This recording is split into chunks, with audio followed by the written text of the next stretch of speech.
Mata-mata wanita yang menyamar sebagai turis itu sengaja melepaskan balon di tangannya, lalu menggunakan kendali jarak jauh yang disamarkan sebagai kamera untuk mengendalikan balon agar terbang menuju ventilasi. Ketika balon mencapai saluran ventilasi di atap, wanita itu menekan alat pengontrol. Benda yang dibawa balon jatuh ke dalam saluran ventilasi. Saat lampu merah pada pengontrol mulai berkedip, operasi penyusupan resmi dimulai.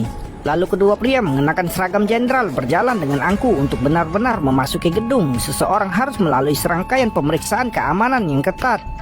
Melihat dua wajah yang tidak dikenali itu, petugas yang bertugas segera menghentikan mereka dan meminta mereka menunjukkan izin masuk ke dalam. Mereka pun berpura-pura tetap tenang, pria itu hanya bisa mengeluarkan identitasnya. Akan tetapi ketika penjaga memindai ID, informasi orang tersebut tidak muncul dalam basis data. Pria yang cemas segera melihat ke bawah hanya untuk menemukan bahwa data baru diunggah 80% saat ini, dan pengontrol yang baru saja jatuh ke dalam saluran ventilasi adalah perangkat yang dapat mengubah basis data. Tepat ketika kedua orang itu sangat panik, data dalam basis data akhirnya diunggah dan pria itu segera meminta penjaga untuk memindai dokumen lagi.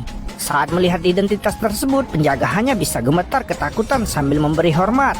Setelah itu kedua pria segera datang ke pintu ruang bawah tanah, mengeluarkan alat pemecah kode dan memasukkan ke dalam sistem kontrol akses. Dalam sekejap mata, mereka berhasil memecahkan kode tersebut.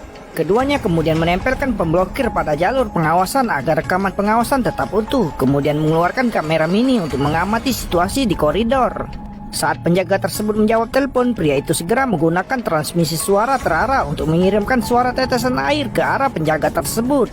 Ketika penjaga mendengarnya, ia mengira toiletnya bocor dan bergegas memeriksa. Keduanya segera membuka tirai untuk menutupi koridor, menyalakan proyeksi holografik dan memproyeksikan pemandangan koridor di belakang mereka ke tirai. Dan saat penjaga kembali ke kamera proyektor, kamera dapat menangkap tatapan secara langsung dan menyesuaikan gambar yang tepat.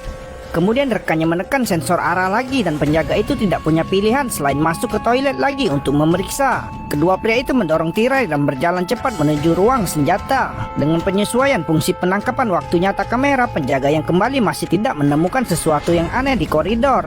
Saat gambar di layar ditampilkan, pria itu mengeluarkan pemecah kode dan membuka pintu ruang senjata. Tapi ketika ia membuka lemari tempat peluncur bom nuklir disimpan, ia mendapati lemari itu penuh dengan kaset video kosong. Menyadari ada sesuatu yang salah, pria itu segera berbalik dan pergi bersama rekan satu timnya. Saat kamera menangkap banyak pasang mata, gambar di layar mulai melompat terus-menerus. Para penjaga itu menyadari ada sesuatu yang salah dan bergegas menghampiri. Mereka segera membunyikan alarm penyusup. Namun kedua pria itu yang telah berganti pakaian dan berjalan keluar dari gedung mendapati pria yang memegang koper sangat mencurigakan dan segera menyadari bahwa ia memegang tas kerja untuk meluncurkan bom nuklir. Namun saat ia hendak mengejarnya, tanah tiba-tiba berguncang. Lalu ia melihat pemandangan yang menggemparkan.